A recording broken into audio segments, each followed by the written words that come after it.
নমস্কার বন্ধুরা, চলে এসেছি আজও আপনাদের সামনে দুর্দান্ত একটা রেসিপি নিয়ে। শীতকালে যদি এই রেসিপি বানিয়ে না খান তাহলে বড় মিস করবে। শীত চলে যাওয়ার আগে ঝটপট মাছকে এইভাবে রান্না করবে, এতটাই সুস্বাদু লাগে, এর স্বাদ ভুলতে পারবেন না। আবার অপেক্ষা করবেন যে শীত কবে আবার আসবে। এইটা রুই মাছের পেটি নিয়েছি, গাদা পেটি করে 5 পিস নিয়েছি। যে কোনো পিস নিলেই হবে, মানে যে কোনো চাকা পেটি কোনো ব্যাপার না। মাছে লবণটা 10 মিনিট আগে মাখিয়ে নিতে হবে। আমি লবণটা মাখিয়ে নিয়েছি, দেখানো হয়নি। ভালো করে ধুয়ে পরিষ্কার করে, মাছের ভেতর না হলে নুনটা ঢুকবে না ভালো করে যদি না মাখানো হয়। এই শীতকালে অবশ্যই এভাবে একবার গরম গরম মাছের এই রেসিপি বানিয়ে দেখবেন। এক থালা ভাত শুধু এই মাছ রেসিপি দিয়েই খাওয়া হয়ে যাবে। তাহলে দেখতে থাকো কিভাবে আমি মাছের রেসিপিটা বানাই। এখানে নুনটা তো মাখানোই আছে, 10 মিনিটের মতো মাখিয়ে রেখেছি। এবার মাছের জন্য আমি মশলা কিছু করে নেব, তারপরে মাছটা ভাজবো। এখানে একটা বাটি নিয়েছি, বাটির মধ্যে মশলা নিয়ে নেব। আমি যেভাবে বানাবো এভাবে একবার বানাবে, অনুষ্ঠান বাড়ির মাছ রান্নাকেও হার মানাবে। কাঁচা লঙ্কা নিয়েছি 3টে, ঝালটা স্বাদ মতো দেবেন, যে যেমন খাবে। এখানে নিয়েছি ধনেপাতা, ধনেপাতাটা বেশ কিছুটা লাগবে। যদি মাছ বেশি হয় তাহলে বেশি লাগবে। এই ধনেপাতার ওপরেই নির্ভর করবে মাছের স্বাদটা। এখানে আরও একটা বাটি নিয়েছি, বাটির মধ্যে দিচ্ছি সামান্য আদা, কালো সরিষা 1/2 চামচ, পোস্তটা লাগবে 1/2 চামচের একটু বেশি, 2 ভাগের 1 ভাগ চামচের। আর লাগবে সাদা সরিষা 1/2 চামচ। আর কিছু লাগবে না। ধনেপাতা, কাঁচা লঙ্কা আর এই মশলা সব একসঙ্গে বেটে নেব। মশলাটা দেখো খুব ভালো করে আমি বেটে নিয়েছি। মাছের মধ্যে এবার হলুদ গুঁড়ো মাখিয়ে নেব।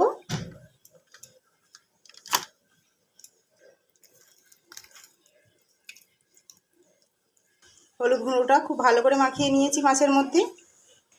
মাছ ভাজার জন্য গ্যাসের মধ্যে আমি কড়া বসিয়ে দিয়েছি। কড়াটা খুব ভালো হয়ে গরম হয়ে গেছে।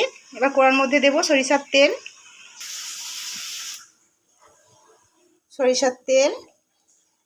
মাছের রেসিপিটা সরিষার তেলে করার চেষ্টা করবেন, তাহলে স্বাদটা দ্বিগুণ হয়ে যাবে। তেলটা খুব ভালো করে কড়ার চারিপাশে লাগিয়ে নেব।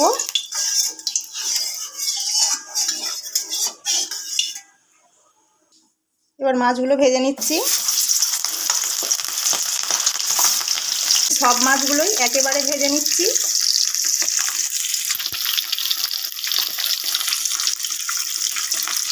এই মাছের রেসিপিটার জন্য এই রকম বড় মাছ নেওয়ার চেষ্টা করবেন।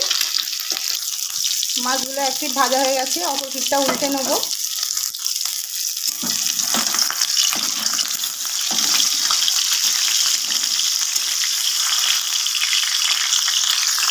এক পিঠ খুব সুন্দর করে লাল লাল করে ভাজা হয়ে গেছে, অপর পিঠটাও ভেজে নিচ্ছি। মাছগুলো দেখুন ভাজা হয়ে গেছে। আমি কিন্তু খুব একবারে লাল করে ভাজিনি, মোটামুটি মাঝারি করে ভেজে নিয়েছি। এই রেসিপির জন্য মাছকে কিন্তু একদম শক্ত করে ভাজা যাবে না। এবার আমি তুলে নেব তেল থেকে মাছটা। সব মাছগুলো তুলে নিচ্ছি।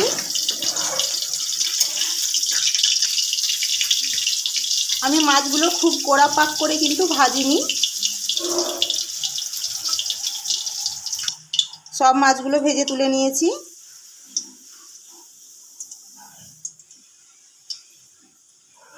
মাছ ভাজার তেলে আমি কালো জিরে দিচ্ছি। কালো জিরেটা কিন্তু দিতেই হবে। ভালো করে ফোড়ন করে নেব। খুব ভালো করে ফোড়ন হয়ে গেছে। এবার আমি বেটে রাখা মশলাটা দিয়ে দিলাম। এই মাছের রেসিপিটায় কোনো রকম টমেটো ব্যবহার করা যাবে না, কাঁচা টমেটোও না, পাকা টমেটোও না।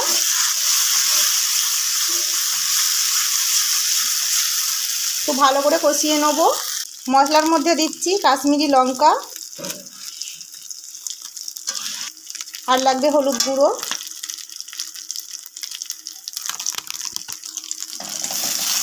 একটুখানি নেড়ে চেড়ে নেব।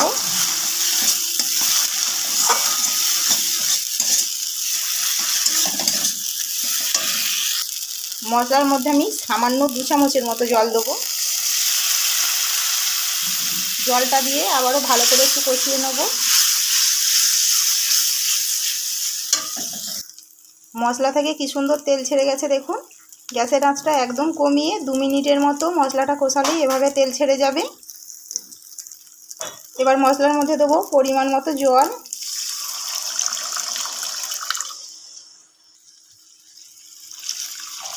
মাছের এই রেসিপিটা গ্রেভি হয়, সেই জন্য বেশি জল দেবো না।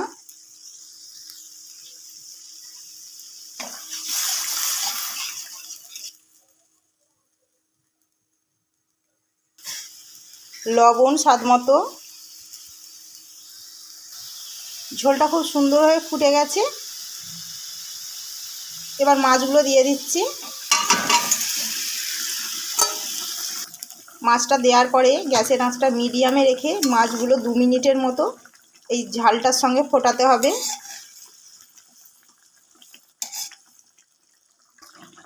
গ্যাসের আঁচটা আমি মিডিয়ামে রেখে মাছগুলো 2 মিনিটের মতো ফুটিয়ে নেব। 2 মিনিট ফুটিয়ে নিয়েছি, গ্যাসটা আমি অফ করে দিলাম। এবার ঢেলে নেব। কালারটা দেখুন কত সুন্দর এসেছে, দেখতে কিন্তু খুব সুন্দর লাগছে।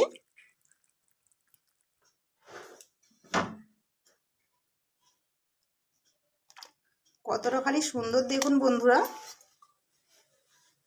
ঢালার সাথে সাথে এত সুন্দর একটা গন্ধ বেরিয়েছে, খুব সুন্দর একটা গন্ধ বেরিয়েছে। এই মাছ রান্নার রেসিপিটা কেমন লাগলো অবশ্যই জানাবেন। ভালো লাগলে একটা লাইক করবেন, চ্যানেলটিকে নতুন বন্ধুরা সাবস্ক্রাইব করে নেবেন আরও নতুন নতুন ভিডিও পাওয়ার জন্য।